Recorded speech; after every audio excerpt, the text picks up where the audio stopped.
Our first guest tonight is a legendary actor you know from his work in films The Thomas Crown Affair, the Mamma Mia movies, Mrs. Doubtfire, and as James Bond. He stars in Black Adam, which premieres in theaters and IMAX October 21st. Let's take a look. A wise man once told me a bad plan is better than no plan at all. That was before we had a very bad plan. Let it go. I'd rather be fighting with him than against him. What's the helmet telling you? Somebody's gonna die. Who is it? Atom Smasher? It's Atom Smasher. Surprisingly, no. Is it me? When it's time for you and I to say goodbye, you'll know. Please welcome to the show, Pierce Brosnan, everyone.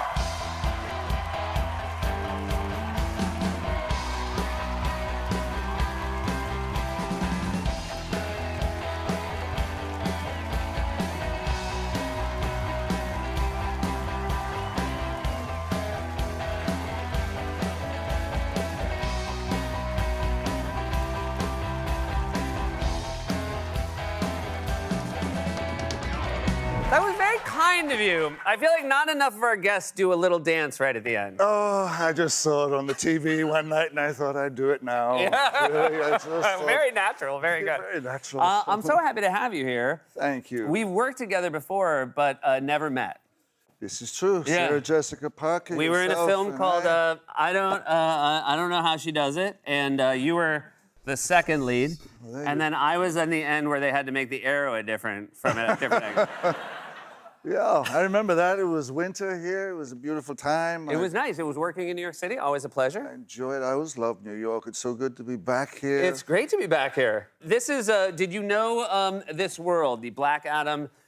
You play Dr. Fate in the film. These are famous DC comic characters. Maybe not the most famous, though. My sons told me about them, and so I did know about Black Adam. I did know about Dr. Fate.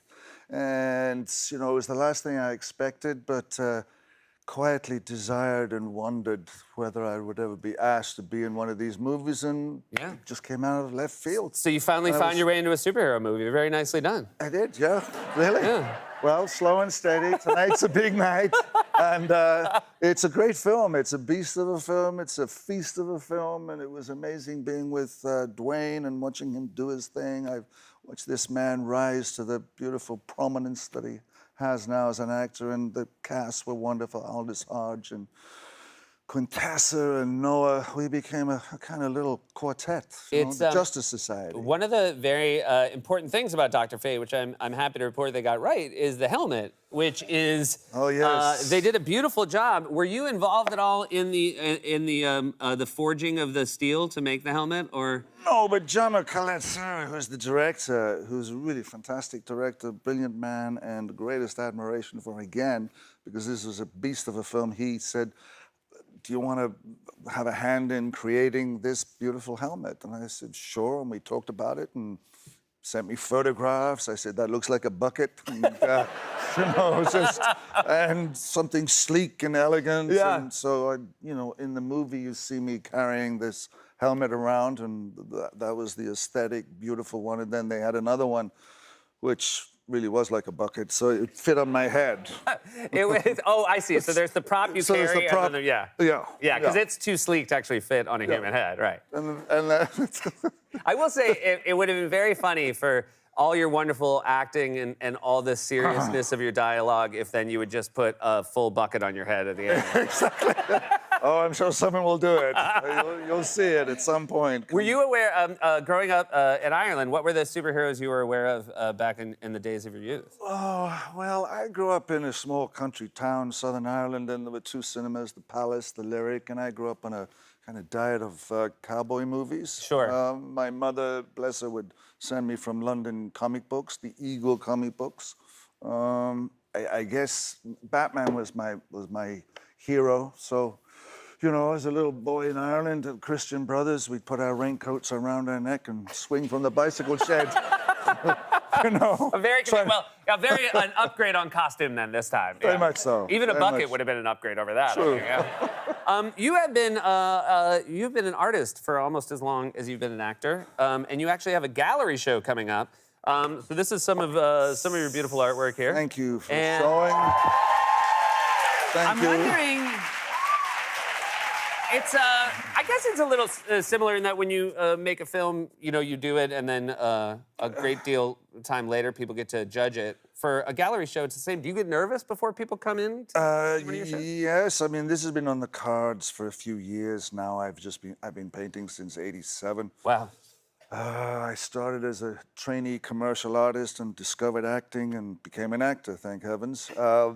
These paintings, Anthony Bourdain, broke my heart the morning I heard the news, and I went and painted it straight away. The other one is called Night Marcher. We live out there in Hawaii, so it has a certain influence. I've just accrued so many paintings, and my wife, Keely, said, you got to show, you have to show. Is that her way of being like, you got to get them out of the house? Got to get them out of the house. Too much storage, money. Our life is in storage. So May 13th, we're going to have a show in LA, and on May 16th, I turned 70. So all right, look at that. Very. Get in under the wire. So we talked a little bit backstage. I did not realize, this is one of my favorite films, The Long Good Friday. It's a great movie. It's a great movie, holds up incredibly well.